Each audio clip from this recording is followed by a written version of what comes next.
Все началось с выступления депутата Марар Григория, который заявил о массовых нарушениях со стороны председателя Народного собрания и некоторых депутатов Президиума. По словам депутата, они пытаются продать госпредприятия нефтебазы города Вулканешты и Чедерлунги и государственную сеть аптек акционерного общества «Елач». Этим четвертым вопросом стоит вопрос, связанный с публичной собственностью, заправками и аптеками.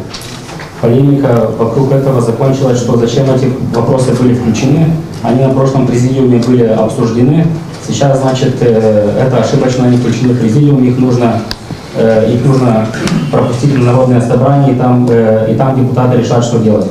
В действиях государственных чиновников депутаты усмотрели рейдерский захват этих предприятий. Это последние крупные предприятия в Гагаузии, которые остались в собственности государства. Председатель Народного собрания Дмитрий Константинов попытался оправдаться. Я просил бы всех вообще лидеров Гагаузии прекратить друг друга называть такими, уважаемые. Что мы делаем вообще? Мы даем почву для того, чтобы нас... Тогда кто сепаратисты здесь? Но представители из города Вулканешт потребовали отставку председателя Народного собрания Гагаузии, Президиума и Башкана.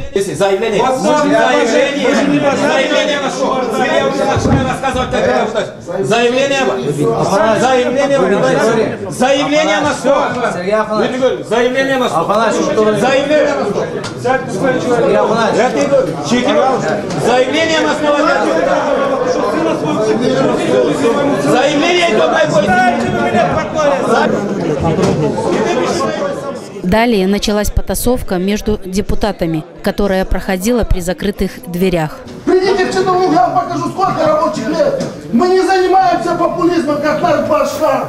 Бегает только с микрофонами не делает. Отставку всех!